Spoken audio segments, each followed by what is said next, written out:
মুরিদ আসলো, এত বদনা ভাঙে ফেলছে। এখন কি সর্বনাশ, বদনা তো আর নাই। এখন আবু সাহেব গঙ্গি বুড়াটারে ডাকলো, এই মিয়া, বুড়া হয়ে গেছো, গ্রাম থেকে আসছো, এই বুড়া বয়সে কে বলছে তোমাকে এখানে আসার জন্য? আইসা তো বড় একটা ক্ষতি করে ফেললা, এখন বদনা তুমি ভেঙে ফেললা। হ্যাঁ, এখন বদনা পাবো কোথায়? বকা জকা করার পরে বুড়া কিছু কথা না বলে ওই যে বদনা ভাঙছে চারাগুলার কাছে গেলে চারা একটার সাথে আরেকটা জোড়া লাগায় আর বলে বিসমিল্লাহির রহমানির রহিম, সুবহানাল্লাহ। একটার সাথে আরেকটা লাগায় বলে বিসমিল্লাহ, আল্লাহু আকবার বলবেন না? বিসমিল্লাহ বলে লাগায়, একটার সাথে আরেকটা লাগায়, এরকম ভাবে লাগাইতে লাগাইতে পুরা আস্ত বদনা হয়ে গেছে। এই বদনার ভিতরে পানি লইয়া পীরের কাছে আইসা বলে, আবু সাইদ গঙ্গোহী, এই বদনার জন্য বকাঝকা করলাম নাও, তোমার বদনা আমাকে বিদায় দিয়া দাও, আমি চলে যাব। আবু সাইদ গঙ্গোহী আশ্চর্য, তিনি বলতেছেন, হ্যাঁ বুড়া, আমার দাদার মুরিদ কোথায় পাইলা? এই বদনা কোথায় পাইলা?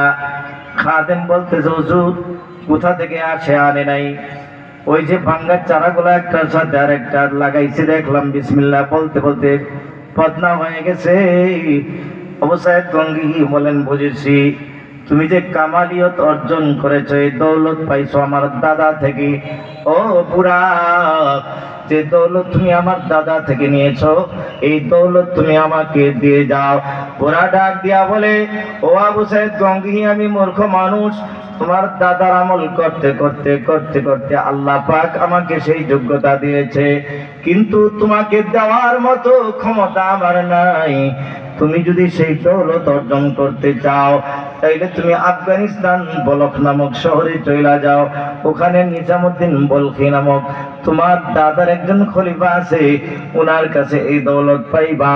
এই পরের দিন খানকা তালা লাগাইয়া মুরিদানদেরকে আবু সাইদ গঙ্গোহী ডাক দিয়া বলে, ও মুরিদান, আজ থেকে আমার খানকার দরজা বন্ধ হয়ে গেছে, আমি চলে যাব আফগানিস্তান বলখ নামক শহরে। ওই দেশে আমার দাদার একজন মুরিদ নিজামুদ্দিন বলখি আছে, আমার দাদার দৌলত নিয়া ওখানে রওনা হয়ে গেলাম, তোমরা চইলা যাও। আল্লাহ যদি বাঁচায় আনে, আবার খানকার দরজা খোলা হবে, তোমরা এসো, আর না আসতে পারলে আমার জন্য দোয়া করবা। রওনা হয়ে গেলেন। কতদিন কত রাত হাঁটতেছেন, উনি যাইতেছেন, কত মানুষের সাথে দেখা হয়, পরিচয় হয়, খবর ওনার আগে সেই নিজামুদ্দিন বলখির কাছে খবর চলে গেছে, আপনার পীর আব্দুল কুদ্দুস গঙ্গোহীর নাতি আবু সাইদ গঙ্গোহী আসতেছে, কোন সুবহানাল্লাহ। নিজামুদ্দিন বলখি খবর পাইয়া খাদেমদেরকে ডাক দিয়া বলে, ও খাদেমারা শোনো, আমার পীরের নাতি আসতেছে।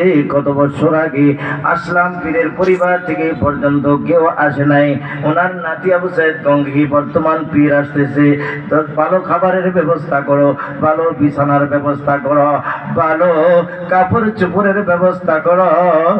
ওই মেহমান বড় মুআজ্জাজ মেহমান, মেহমানদারি করতে হবে। ভালো খাবারের ব্যবস্থা হয়ে গেল, ভালো পোশাকের ব্যবস্থা হয়ে গেল, ভালো বিছানার ব্যবস্থা হয়ে গেল। একদিন, দুই দিন, তিন দিন পরে ও আবু সাইদ গঙ্গোহী রহমাতুল্লাহি আলাইহি চলে আসেন। ওনাকে ইস্তেকবাল দিয়া খানকায় নিয়ে গেলেন। খানকায় নিয়ে ওনাকে গোসল করাইয়া, ভালো খাবার খাওয়াইয়া এবং ভালো বিছানায় বসাইয়া দিলেন, ভালো পোশাক পরাইয়া দিলেন। কন্যা সুবহানাল্লাহ, আল্লাহু আকবার, বসাইয়া দিলেন। কয়েকদিন মেহমানদারি চলার পরে আবু সাইদ গঙ্গোহী বলতেছে, হুজুর, আমি তো আপনার কাছে ভালো খাবার খাইতে আসি নাই, মেহমানদারি গ্রহণ করতে আসি নাই, আমি আপনার কাছে আসছি বড় একটা উদ্দেশ্য নিয়ে। আপনি যে দৌলত নিয়ে আমার দাদা থেকে নিয়ে আফগানিস্তানে আসছেন, ওই দৌলত নেওয়ার জন্য আসছি। নিজামুদ্দিন বলখি রহমাতুল্লাহ আলাইহি বলেন, ও আবু সাইদ গঙ্গোহী, তুমি যদি সেই দৌলত নিতে চাও, তাইলে তোমার এই আরাম বিছানা থাকবে না, এই ভালো দামি পোশাক থাকবে না, এই খাবার থাকবে না, সব কিছু বর্জন করে আমার হুকুম মানতে তুমি রাজি আছো কিনা? বলে হ্যাঁ আপনাকে আমি মুর্শিদ মানলাম, পীর মানলাম, আপনি যে হুকুম করবেন সেই হুকুম পালন করতে আমি রাজি আছি। কন্যা সুবহানাল্লাহ। সবাই বলি নারে তাকবীর, নারে তাকবীর। আল্লামা হাসান জামিল সাহেবের আগমন, আল্লামা হাসান জামিল সাহেবের আগমন। নারে তাকবীর, আল্লাহু আকবার। ইত্তেহাদুল উলামার পক্ষ থেকে শুভেচ্ছা।